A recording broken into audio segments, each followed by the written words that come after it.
Hello everyone, my name is Surendra Pathak. स्वागत है आप सभी का अनअकैडमी के इस प्लेटफॉर्म पर। तो प्यारे दोस्तों, आप सब जानते हैं अनअकैडमी भारत का नंबर 1 लर्निंग एजुकेशन प्लेटफॉर्म बन चुका है और अब आप अनअकैडमी के माध्यम से घर बैठकर एक नॉमिनल कॉस्ट पर तैयारी कर सकते हैं। तो साथियों, खुशी की बात यह है कि हमारे मध्य प्रदेश में होने वाली ऑल कॉम्पिटिटिव एग्जाम की तैयारी अब आप अनअकैडमी के माध्यम से कर सकते हैं। तो दोस्तों, आज हम बात करेंगे यहाँ पर संख्या पद्धति अर्थात नंबर सिस्टम के बारे में। मैं सुरेंद्र पाठक, डायरेक्टर उत्कर्ष एकेडमी इंदौर से, और मैं 3 वर्षों से मैथ सब्जेक्ट पढ़ा रहा हूँ और साथियों मैं MPPSC मेंस 2 बार लिख चुका हूँ। चलिए आज हम बात करते हैं यहाँ पर हमारे नंबर सिस्टम अर्थात संख्या पद्धति चैप्टर के बारे में। साथियों, अनअकैडमी भारत के नंबर 1 टीचर्स अवेलेबल कराता है और सभी कॉम्पिटिटिव एग्जाम की तैयारी अब आप अनअकैडमी के माध्यम से कर सकते हैं। चलिए हम आपको बता दें कि यहाँ पर मैथ्स किस तरीके से सीखें और मैथ्स को सॉल्व करने का एक सरल सटीक उपाय क्या है। यहाँ पर हम बात करेंगे नंबर सिस्टम के बारे में साथियों, अर्थात यहाँ पर नंबर सिस्टम के अंतर्गत कौन कौन सी चीज़ें हमें सरल तरीके से सीखना है और हम कैसे पढ़ेंगे, ये भी हम आपको एक बेस्ट तरीका बताएंगे। तो आप देख सकते हैं संख्या पद्धति अर्थात नंबर सिस्टम, इसमें हम बहुत सारे संख्याओं को एक साथ पढ़ेंगे। साथियों, नंबर सिस्टम है क्या, इसकी डेफिनेशन मैं आपको दे दूं। समस्त संख्याओं का समावेश ही संख्या पद्धति है और इसको हम यहाँ पर बताएंगे। जैसे कि फॉर एग्जाम्पल यहाँ पर हम करेंगे बात भाज्य संख्या के बारे में। भाज्य संख्या अर्थात यहाँ पर फैक्टोरियल नंबर। फैक्टोरियल नंबर को हम जानेंगे यहाँ पर एक बेस्ट तरीके से। तो यहाँ पर संख्या पद्धति में भाज्य संख्या की डेफिनेशन क्या है। फैक्टोरियल नंबर यहाँ पर वह संख्या जो स्वयं और एक के अतिरिक्त अन्य किसी संख्या से पूर्णतः डिवाइड होती है अर्थात विभाजित होती है, वही आपकी भाज्य संख्या है। जैसे हम यहाँ पर कोई एक संख्या को लिखकर देखते हैं 8 या फिर 10 या फिर 12। यहाँ पर हम फॉर एग्जाम्पल को यहाँ पर समझने के लिए अगर हमने इसको 2 से डिवाइड किया और ये पूरी बार यहाँ पर डिवाइड हो जाता है या फिर पूरी बार विभाजित हो जाता है, तो ये हमारी समझ लेना एक भाज्य संख्या है। 2 1 जा 2, 2 2 जा 4। यहाँ पर 2 चौके 8, मतलब ये संख्या 2 से पूर्णतः विभाजित हो गई है, अर्थात यहाँ पर ये एक भाज्य संख्या है। तो हमने इसको एक उदाहरण के अकॉर्डिंग समझा, एग्जाम्पल के अकॉर्डिंग समझा। अब हम आपको यहाँ पर एक और उदाहरण दे दें, एक और एग्जाम्पल दे दें साथियों। यहाँ पर अगर ये 2 से पूर्णतः विभाजित हो जाती है, आप सब जानते हैं मैं एक छोटे से उदाहरण के तौर पर इसलिए मैं छोटी संख्या लिख रहा हूं ताकि आपको आसानी से समझ में आ जाए, क्योंकि आने वाले कॉम्पिटिटिव एग्जाम में इन्हीं संख्याओं का इतना ज़्यादा क्रेज है प्यारे साथियों कि हर एग्जाम में 1 से 2 नंबर यहां पर आपको मिल सकते हैं। चलिए बता दें, यहां पर 2 1 जा 2, 2 2 जा 4, 2 5 जा 10। यहां पर कितने बार डिवाइड हो रहा है? 5 बार डिवाइड हो रहा है। यहाँ पर हमने देखा तो 5 बार विभाजित हुआ ये, तो अर्थात यह क्या संख्या है? भाज्य संख्या है। अर्थात हमने समझा कि यह एक फैक्टोरियल नंबर है। अब हम बात करें दूसरी संख्या अभाज्य संख्या के बारे में प्यारे साथियों। तो अभाज्य संख्या क्या है? सबसे पहले मैं आपको बता दूं कि यहाँ पर वह संख्या जो एक और स्वयं के अलावा किसी और से पूर्णतः विभाजित ना हो, वह क्या कहलाती है? आपकी अभाज्य संख्या। यहाँ पर हमने जाना था कि भाज्य संख्या में हमने ये जाना था कि वह संख्या जो एक और स्वयं के अलावा किसी और से पूर्णतः डिवाइड होती है, विभाजित होती है, तो वो होती है आपकी भाज्य संख्या। अब हम यहाँ पर बात कर रहे हैं अभाज्य संख्या अर्थात प्राइम नंबर के बारे में।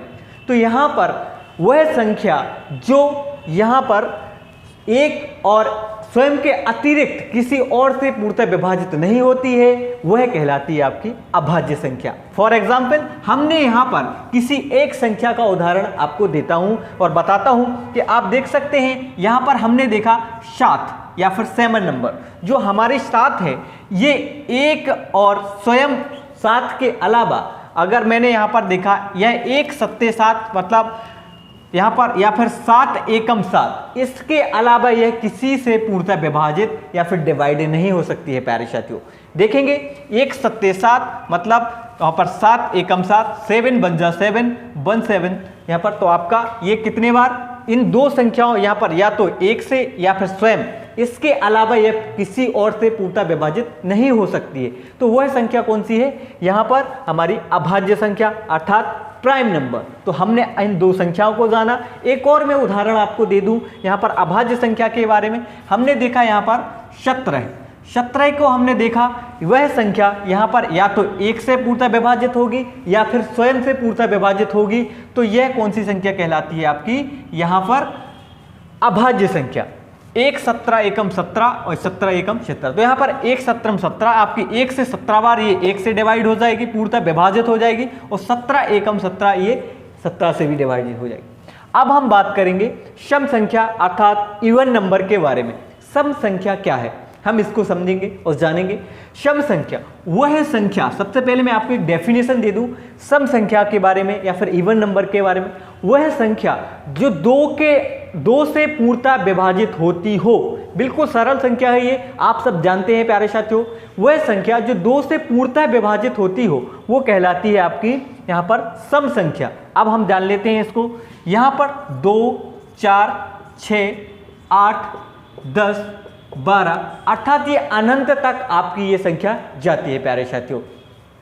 मैं आपको यहाँ पर क्लियर कर दूं कि जैसे यहाँ पर हमने लिखा 18 या फिर 18, तो यहाँ पर हमने 2 से डिवाइड किया, तो यहाँ पर ये 2 से 2 नाम 18, तो ये 9 बार यहाँ पर पूर्णतः डिवाइड हो गई, कट गई। तो हमने ये समझा कि यह यहाँ पर क्या है? एक सम संख्या है। तो जो 2 से पूर्णतः विभाजित हो जाती हो वह संख्या कहलाती है आपकी सम संख्या। चलिए अब हम बात करते हैं यहाँ पर विषम संख्या के बारे में।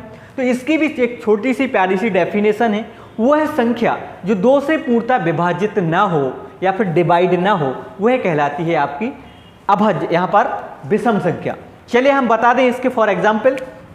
हमने देखा यहाँ पर हमने वहाँ पर 18 ही लिया था, तो इसको भी हम समझ कर देख लेते हैं। और यहाँ पर हम ले लेते हैं 21 ले लेते हैं, और यहाँ पर हम ले लेते हैं 11। तो दोस्तों मैंने आप सभी को बताया कि जो 2 से पूर्णतः विभाजित होती हो वो कौन सी संख्या है? यहाँ पर सम संख्या है। और जो 2 से पूर्णतः विभाजित ना होती हो वह कहलाएगी आपकी विषम संख्या। अर्थात यह एक सम संख्या है क्योंकि ये 2 से पूर्णतः डिवाइड हो जाएगी। तो इसको हमने कट कर दिया क्योंकि क्या है? ये सम संख्या है। अब हम विषम को देखेंगे। अगर ये 2 से पूर्णतः विभाजित हो जाती है 21 को 21 को, तो ये 2 से विभाजित अर्थात डिवाइड नहीं होगी, मतलब ये क्या है? विषम संख्या है। तो मैंने दोनों ही यहाँ पर एग्जाम्पल आपको दोनों ही फॉर्मेट में आपको समझा दिया कि सम क्या है और विषम क्या है। तो ये है आपकी सम संख्या अर्थात इवन नंबर, और यहाँ पर हम देखेंगे विषम संख्या अर्थात ओड नंबर। तो ये सम है और ये विषम है। अब आपको ये सम और विषम कैसे कंप्लीट करना है, कैसे समझना है, तो मैं उदाहरण के लिए एक और मैं आपको समझा दूं कि विषम संख्या यहाँ पर 1 3 5 7 9 11 है, तो ये आपकी अनंत तक जाती है। तो प्यारे साथियों आपको ये सम संख्या विषम संख्या में अंतर समझ में आया। साथ ही साथ हमने पढ़ा यहाँ पर भाज्य संख्याएं क्या होती हैं, अभाज्य संख्याएं क्या होती हैं। अब हम जानेंगे यहाँ पर परिमेय संख्या। परिमेय संख्या क्या होती है अर्थात यहाँ पर रेटिशनल नंबर। परिमेय संख्याओं का सीधा सा उदाहरण मैं आपको दे दूं, इसकी डेफिनेशन समझा दूं कि यहाँ पर परिमेय संख्या वो संख्या होती हैं जिनको हम अंश और हर के रूप में लिख सकें, जिसको हम अर्थात बटे में लिख सकें। तो हम इसको यहाँ पर समझ लेते हैं कैसे लिख सकते हैं, यहाँ पर इसको कैसे कंप्लीट कर सकते हैं सरल तरीके से। तो ऐसे आपको हर एक एग्जाम में ये संख्याएं आती हैं साथियों, सभी नंबर्स आते हैं, इसलिए आपको इसको बहुत इंपॉर्टेंट तरीके से पढ़ना है और इसको कंप्लीट करना है। परिमेय संख्या जिसको हम अंश और हर के रूप में लिख सकें वही संख्या कहलाती है आपकी यहाँ पर परिमेय संख्या। जैसे हमने यहाँ पर 2/3 लिखा यहाँ पर, तो ये 2/3 में आप समझ रहे हैं कि 2 यहाँ पर अंश है और यहाँ पर 3 यहाँ पर हर है। तो अब हमने यहाँ पर ये देखा कि यहाँ पर ये बटे में है, तो यह एक परिमेय संख्या है। इसमें से आपको लगातार क्वेश्चन आते हैं साथियों, और यहाँ पर जो है पिछले बार 2017 में एसएससी में ये क्वेश्चन बन चुका है परिमेय संख्या से, और 2018 में यहाँ पर ये होने वाले यहाँ पर ग्रुप डी के यहाँ पर जो है यहाँ पर इसमें क्वेश्चन पेपर में क्वेश्चन बन चुका है साथियों। तो मैं इसको थोड़ा सा आपको सरल तरीके से बता दूं कि यहाँ पर परिमेय संख्या क्या होती है। देखिए साथियों, यहाँ पर अगर कोई भी संख्या यहाँ पर 5 लिखी हुई है या फिर 5 नंबर है तो ये क्या एक परिमेय संख्या है? इस तरह से ऐसे क्वेश्चन आते हैं, क्या यह एक परिमेय संख्या है? तो जी हाँ। कैसे? जब किसी भी संख्या के बटे में यहाँ पर कुछ नहीं होता है तो अर्थात हम एक मानकर चलते हैं कि यहाँ पर एक जो है यहाँ पर जो है इसके बटे में है, अर्थात यह क्या है? एक परिमेय संख्या है। तो दोस्तों अब हम यहाँ पर एक और उदाहरण दे दें कि यहाँ पर जो है 5 एक क्या है? परिमेय संख्या है। अगर हमने यहाँ पर लिखा कि यहाँ पर 12 है तो जो भी यहाँ पर नंबर है यह एक परिमेय संख्या है। कैसे? इसके बटे में कुछ नहीं, अर्थात एक तो लिख सकते हैं। तो ये है आपकी परिमेय संख्या। अब हम जानेंगे यहाँ पर और कौन कौन सी यहाँ पर परिमेय संख्या होती हैं। तो हम यहाँ पर कंप्लीट करते हैं परिमेय संख्याओं को। और साथियों, अब आप हमारे अनअकैडमी के माध्यम से सभी ऑल कॉम्पिटिटिव एग्जाम की तैयारी कर सकते हैं। और हम यहाँ पर इस वीडियो में यहीं विराम लेते हैं दोस्तों। जय हिंद, जय भारत।